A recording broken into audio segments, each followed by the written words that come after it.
Basic Appraisal Principles, page 354. Unit 4, Real Estate Contracts and Financing.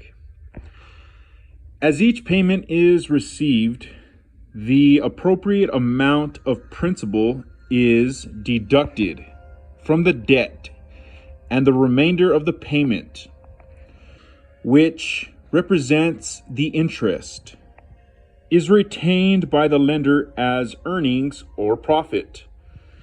With each payment, the amount of the debt is reduced and the interest due with the next payment is recalculated based on the lower balance.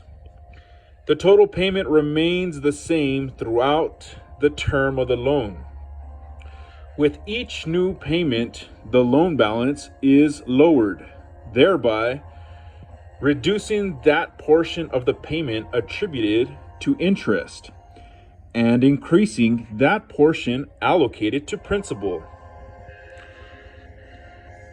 The long-term, fully amortized, fixed-rate real estate loan is the one borrowers are most familiar with, and in most cases, the type they would like to obtain when financing a home. This type of loan has obvious advantages for the borrower. Its repayment is spread out over a long period. The standard term is 30 years. This keeps the monthly payment at a manageable level, and the payment remains constant for the entire term of the debt. At the end of the term, the loan is entirely repaid. Partially amortized balloon loans. A partially amortized loan is similar to a fully amortized loan in that the loan calls for a series of payments that include a portion for interest and a portion that goes toward paying off the principal. However, the principal is not fully paid off at the end of the loan term. A balloon payment is necessary to pay off the remaining principal balance. For instance, using the above illustration, a lender and a borrower might agree to calculate the loan payments as though the debt were going to be repaid over 30 years at 10 1/4% annual interest, but stipulate in the promissory note that the entire balance would be due at the end of the 5 years. The balance at the end of the 5th year would be $87,058.04, which would be the amount of the balloon payment. The advantage for the borrower is that for the term of the loan, the monthly payments are dramatically lower than they would be if the debt were fully amortized over the 5-year term. The disadvantage is the balloon payment required at the end of the term, because the borrower is unlikely to have the cash available to make the balloon payment. The borrower will probably refinance the loan. Alternative repayment plans. The long-term, fully amortized, fixed-rate loan was the preferred method of financing, especially for residential transactions. From the conclusion of the Great Depression in the late 1930s until the early 1980s. But in the late 1970s, property values and interest levels escalated to unprecedented levels, and new financing methods were devised to ensure competitive yields for lenders while keeping loan payments at levels homebuyers could handle. Many exotic ideas were introduced and many did not catch on. But two that have survived and are now regularly used in the residential finance market are the graduated payment mortgage, GPM, and the adjustable rate mortgage, ARM. ARM is the slang for it. Extra note, that's what got us in the trouble was the adjustable mortgage. And that was the note we were talking in class. We were referring to the 2008 crash. Page 355. Graduated payment mortgages. To help borrowers qualify for a loan, graduated payment plans call for lower payments in the early years of the loan.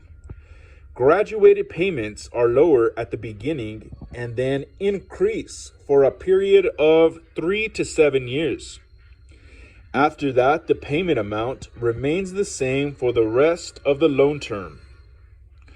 The loan payments gradually increase in predetermined increments over the years as the borrower's income is expected to increase. Some graduated payment programs were discontinued because of problems with high rates of default when the borrower's income did not increase as much as expected.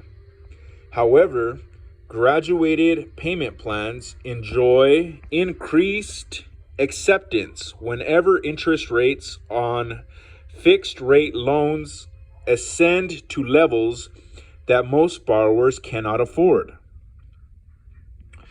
Adjustable rate mortgages. An adjustable rate mortgage, ARM, is a mortgage with an adjustable interest rate.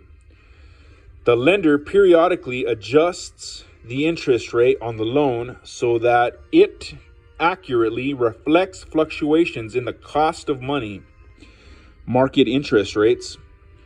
The rate is initially set according to the cost of money at the time the loan is made.